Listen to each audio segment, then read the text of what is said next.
লাইপোসাকশনের পর চামড়া ঝুলে যাবে কিনা, এটা আমাদের কাছে খুবই কমন একটা প্রশ্ন। তো এই প্রশ্নটার উত্তর বেসিক্যালি এক কথায় দেওয়া খুবই কঠিন।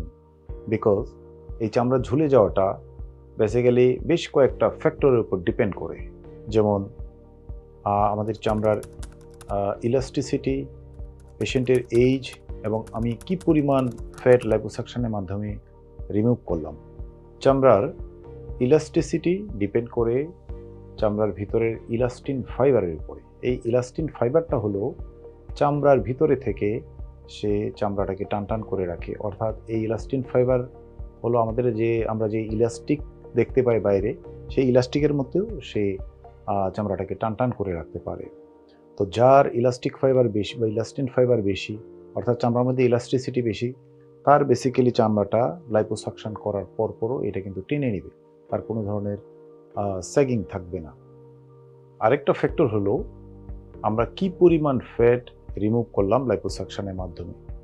তো কারো যদি হিউজ পরিমাণ ফ্যাট রিমুভ করা হয়, সেই ক্ষেত্রে কিন্তু তার কিছুটা ঝোলাভাব থাকতে পারে। যেমন অ্যাবডোমেনের ক্ষেত্রে ধরা যাক, অ্যাবডোমেন থেকে যদি আমরা হিউজ পরিমাণ ফ্যাট রিমুভ করি তাহলে কিছু পরিমাণ ঝোলা থাকতে পারে।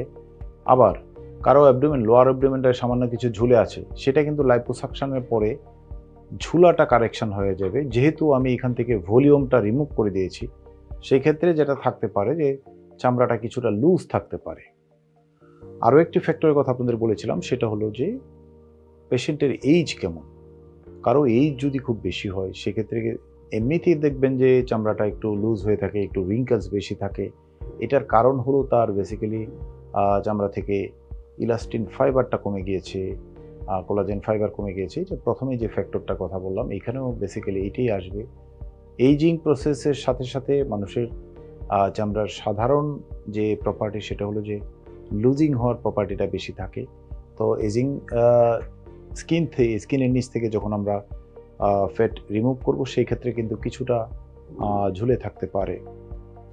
লাইপোসাকশনের পর যাতে চামড়া ঝুলে না থাকে বা কম থাকে, অথবা এই প্রবলেমটা সলিউশন হয়, সেজন্য আমরা কিছু আফটার কেয়ার সাজেস্ট করে থাকি। যেমন আমরা একটা প্রেশার গার্মেন্টস বা একটা অ্যাবডোমিনাল বাইন্ডার ইউজ করতে বলি অ্যাবডোমিনাল লাইপোসাকশনের ক্ষেত্রে, এবং অন্যান্য ক্ষেত্রেও এরকম প্রেশার গার্মেন্টসের অ্যাডভাইস আমরা করে থাকি। তো এই প্রেশার ব্যান্ডেজ বা প্রেশার গার্মেন্টসগুলো ইউজ করলে যেটা হয় যে আমি যে লাইপোসাকশনের জন্য যে চামড়াটা আন্ডারলাইং টিস্যু থেকে সেপারেট হলো, এটা যখন অ্যাডহেশন হয়ে যাবে, তখন কিন্তু এই ঝুলে যাওয়ার সমস্যাটা অত বেশি থাকে না।